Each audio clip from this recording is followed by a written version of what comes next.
this is misinformation, when it's not really the case. Now, first off, FEMA has published a page on its own website specifically to address what it calls rumors around the relief efforts for Hurricane Helen. Let me start by showing you what they say, then we'll dig into this. Now, this is the official FEMA website. Hurricane Helen rumor response, they say. They say, help keep yourself, your family, and your community safe after Hurricane Helen by being aware of rumors and scams and sharing official information from trusted sources. They say, do your part to stop the spread of rumors by doing these things. Find trusted sources of information, share information from trusted sources, and discourage others from sharing information from unverified sources. Now, I question what an unverified source is by their definition, but that's a statement, right? Now, it then goes on to address some of the different claims that are going around and declares that many of them are false. And I want to go over what they're actually saying and whether or not these claims are actually false. Because from what I've seen, there's a lot of technicalities within the language itself. Now, let me start here.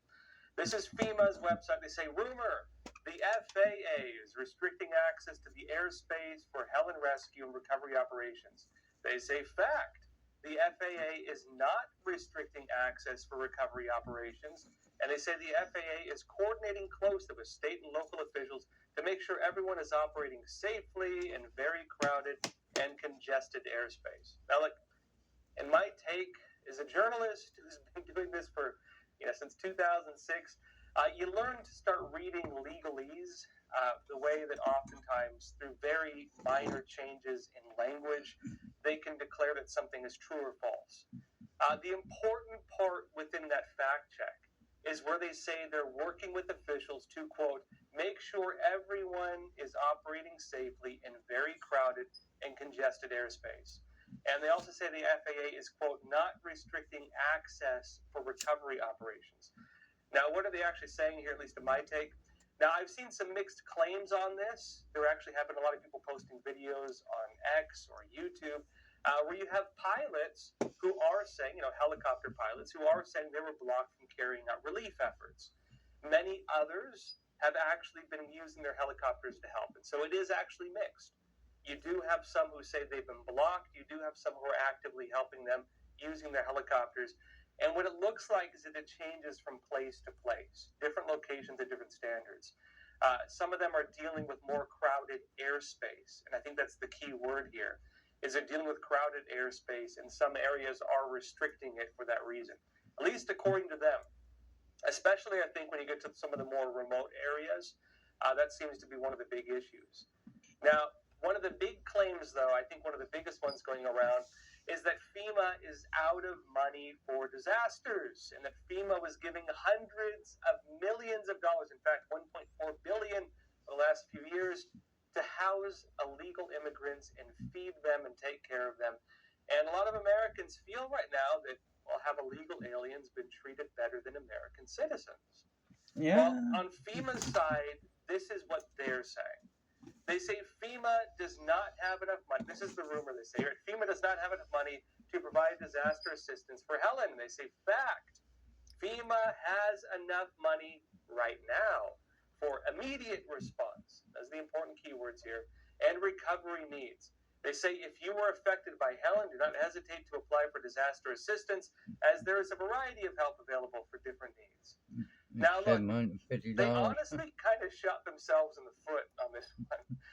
The concerns were actually sparked by a statement directly from the chief of the Homeland Security Department, that's Secretary Alejandro Mayorkas. He actually said this himself during a press gaggle aboard Air Force One last week. Here's what Mayorkas said, quote, we are meeting the immediate needs with the money that we have. We are expecting another hurricane hitting, the one going to be hitting Florida soon. He says, we do not have the funds. Quote, we do not have the funds. FEMA does not have the funds to make it through the season and what is imminent. And so it's a bit strange when you look at it from this perspective. They're saying that it's false that they're out of money. The technicality is in the language. You have to take it in context of the recent fact check from FEMA about this. They say, quote, FEMA has enough money right now for immediate response and recovery needs. And the key word there is immediate. They're saying basically right now at this current moment, they have enough money to carry out the relief efforts, but they're saying that they will not have it for the rest of the season. And especially with the new hurricane getting ready to hit, they're saying they don't have enough money to take care of that. That's what they're actually saying. And so when people are raising concerns about this, FEMA is out of money, while FEMA's saying, well, we're not out of money right now, right? And that's where the technicality is coming in play. Now, the issue, again, is whether they have enough money for the long-term relief efforts. Because, look, for a lot of people who've had their houses destroyed or have no source of income, they're wondering, where's my family going to stay? Where's my food going to come from? How are we going to take care of ourselves when we have lost everything? And especially in some of the more impoverished areas that have been hit. I mean, even in some of the wealthy areas, people don't always have money to fall back on. Meaning, what are they going to do? That is a challenge they're facing. And for a lot of these individuals, when they look and see the country's taking care of illegal immigrants and housing them and putting them up in fancy hotels in New York City, they wonder, why am I being treated this way and why are non-Americans being treated another way? Now, again, the big question will be that according to Alejandro Mayorkas himself, according to the chief of the Department of Homeland Security himself, while they may have money right now to take care of things within the current environment they're in, which is what he's saying, right? That they might not have it when the next hurricane hits, and that's going to make landfall this week. I would say. Now, that brings us to one of the big concerns right now. The next People caravan believe the reason that FEMA does not have enough money is because FEMA was giving money to house and take care of illegal immigrants. And I want to show you the facts on this. I'll be talking about this after I come back from a quick break. 27 people have lost their lives so far, and a lot more lost their homes and their sources of income. The relief efforts are now bringing attention to concerns that FEMA may not have the money for the rest of the hurricane season. And people believe the reason that FEMA may not have enough money for the long term is not just the immediate response they're saying, is because they were giving massive amounts of money to house and take care of illegal immigrants. Now, let me start by showing you the fact check from FEMA, because they're saying that these are false claims. They're saying these are just rumors, and they're trying to get rid of these, right? They say this, rumor, funding for FEMA disaster response was diverted. This is going to be the key word here, diverted to support international efforts on border-related issues. And they say, fact, this is false. No money is being diverted. Keep in mind that word, diverted. No money is being diverted from disaster response needs. They say FEMA's disaster response efforts and individual assistance is funded through the Disaster Relief Fund, which is a dedicated fund for disaster efforts. Disaster Relief Fund money has not been diverted to other non-disaster related efforts. So look, basically, it is the case. They've been given huge amounts of money delegated to them to house and care for illegal immigrants. In fact, around $1.4 billion that's even, on the surface. They're arguing that you can't quite make the comparison since the money for the hurricane efforts and disaster relief, that's coming from a specific, delegated fund, which is the Disaster Relief Fund, which is, delegated differently. They're not diverting the Disaster Relief Fund to go and take care of illegal immigrants. They have a different fund for them, is what they're saying. And they didn't technically divert money between the two programs to give to illegal immigrants. But look, the issue a lot of critics are raising is that FEMA, they get a budget approved by Congress. And when they get a budget approved by Congress, well, look, if they delegate part of their budget to disaster relief and a massive part of their budget to housing and feeding and caring for illegal immigrants, well, they've delegated it.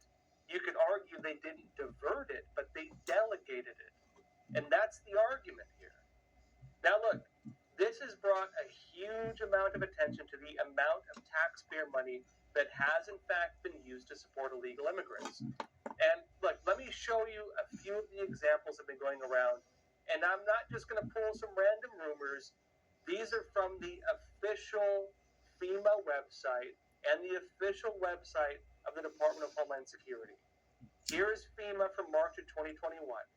It says they awarded $110 million in supplemental humanitarian funding to the National Board for the Emergency Food and Shelter Program, which will distribute this money to NGOs, non-government organizations, and government organizations that have, quote, aided or will aid individuals and families encountered by the Department of Homeland Security at the southern U.S. border. In other words, they're giving the money to house and take care of illegal immigrants. That's one example. There's a lot of others. This is the Department of Homeland Security from August of 2023. They say the DHS through FEMA and CPB, Customs Border Protection, announced more than $77 million in grants to support border and interior communities, meaning not just the border, but also within the United States, communities, quote, receiving migrants through the Shelter and Services Program. And the Shelter and Services Program, notably, is the one getting attention right now because that's the one FEMA is involved with, and that's the one a lot of the money's going to. They say, quote, the funding will be available to 53 grant recipients for temporary shelter and other eligible costs associated with migrants, they claim, awaiting the outcome of the immigration proceedings. And even more important, notes, this $77 million, quote, builds on the more than $290 million announced through SSP in June of 2023. Again, that's the Shelter and Assistance Program, which brings the total funding allocated last year to more than $770 million. That's FEMA money, folks. Now, like partly at least, right? It's a few different areas. This is another one from the DHS, Department of Homeland Security, from August of this year, just recently. Department of Homeland Security, August 2024. Oops. And through the SSP, DHS directly supports communities that are providing critical support, such as food, shelter, clothing, acute medical care, and transportation to non-citizens recently released from DHS custody and awaiting their immigration court proceedings, which may take maybe a decade, right? And notes that FEMA, in coordination with CPB, is administering these SSP grants with state, local, and tribal governments, as well as non-governmental organizations, to help prevent the overcrowding or short-term CBP holding facilities. In other words, the facilities of Customs Border Protection cannot hold the tens of millions of people, however much it is, maybe 7, 9 million, 10 million, who knows at this point. They say this funding augments the $259.13 million in SSP grants that DHS distributed in April of 2024. So in addition to that, right? Now, if you add that all up, it adds up to more than $1.4 billion. And look, these programs are raising concerns over why the Department of Homeland Security is declaring that FEMA doesn't have enough money for long-term relief efforts for hurricane season, as they publicly stated, right? If, for example, Alejandro Mayorkas, head of the DHS, is coming out and saying that they do not have, they have money for the current time, right now, right in front of us, current issue, they have the money for it. And when they say the rumors are fake, that's what they're suggesting, right? You can't say we don't have the money. We have enough immediate money. The issue is they're saying publicly they don't have enough money long term. They don't have enough money for the next disaster, which is going to make landfall this week, the one about to hit Florida. And, again, whoever thought that Appalachia would get hit by a hurricane. The way the hurricane behaved is very strange. So we don't really know how far this next one's going to reach. We don't know how it's going to behave, given the very strange behavior of the recent one.